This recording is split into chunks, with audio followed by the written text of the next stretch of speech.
Bonjour mes chers élèves, cette séance est destinée aux élèves tronc commun sciences option française. Dans cette deuxième séance, on va compléter la correction de la série généralité sur les fonctions numériques. L'exercice 4. Donc cet exercice, pareil à l'exercice précédent, soit f une fonction définie par f de x, la valeur absolue de x sur x au carré moins 1, déterminer t de f, étudier la parité de f, soit et un intervalle de 0, 1 et néant 1 plus l'infini, calculer le taux d'accroissement de f entre deux réels distincts a et b de i, déterminer la monotonie de f sur chacun des intervalles, déduire le tableau de variation de f sur d de f. Donc, à la solution, premièrement, on détermine d de f de la même manière. D de f est égal à x dans z tel que le dénominateur différent de 0 étant été remarquable. On a déjà vu ça. Finalement, d de f est égal à r privé de moins 1 et 1. Et l'étude de la parité de f, or d de f est égal à r privé de moins 1, 1, alors pour tout x appartenant à d de f, on a moins x appartenant à d de f, donc la première condition est satisfaite. On passe maintenant à la deuxième condition, soit x dans d de f, on a f de moins x est égal à la valeur absolue de moins x sur moins x au carré moins 1 est égal à la valeur absolue de x sur x au carré moins 1. Donc, la valeur absolue de moins x est égale à la valeur absolue de x. Donc, on a éliminé le signe moins à l'intérieur de la valeur absolue. Très bien, on a obtenu f de moins x est égal à f de x. On va conclure que f est une fonction paire. Et pour le taux d'accroissement, on va remplacer f de a par son expression, la valeur absolue de a sur a au carré moins 1. De même, f de p, c'est la valeur absolue de p sur p au carré moins 1. Et le dénominateur reste inchangé.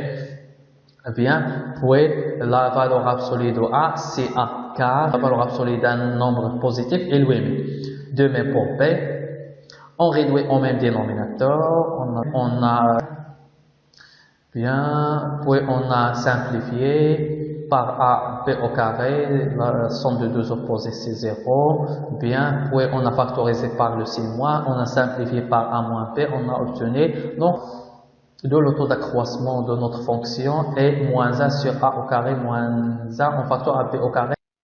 On passe maintenant à la question 4.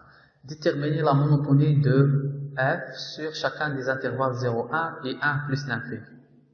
De même, sur l'intervalle 0, 1, soit AP a deux éléments de 0, 1 tel que A différent de P, on a T de AP est égal à moins 1 sur A au carré moins 1 en facteur AP au carré moins 1. Et on a A inférieur à 1 et P inférieur à 1, donc A au carré inférieur à 1 et P au carré inférieur à 1. Alors A au carré moins 1 il est inférieur à 0 et P au carré moins 1 aussi inférieur à 0.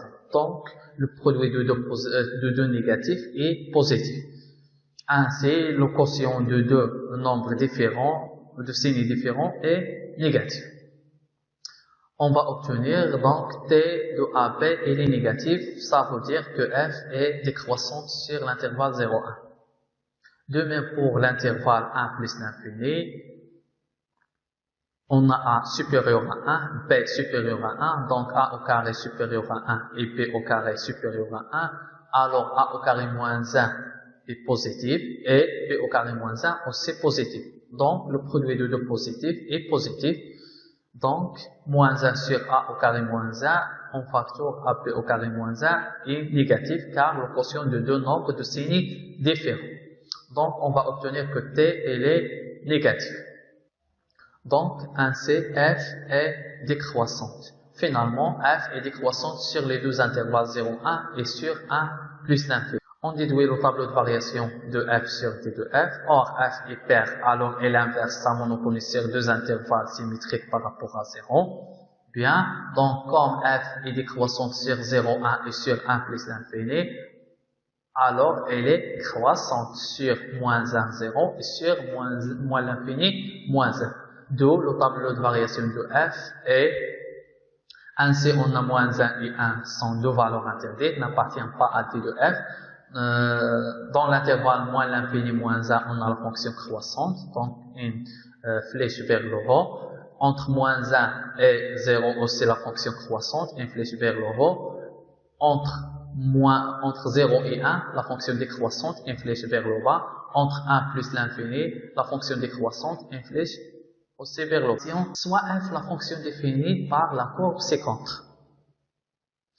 Calculez premièrement le taux d'accroissement de f entre 2 et 3. Deuxièmement, calculez le taux d'accroissement de f entre moins 2 et 0. Passons maintenant à la correction. Question 1. Le taux d'accroissement de f entre 2 et 3 est par définition t de a b est égal à f de a moins f de b sur a moins b, qui est égal, application numérique, f de 2 moins f de 3 sur 2 moins 3.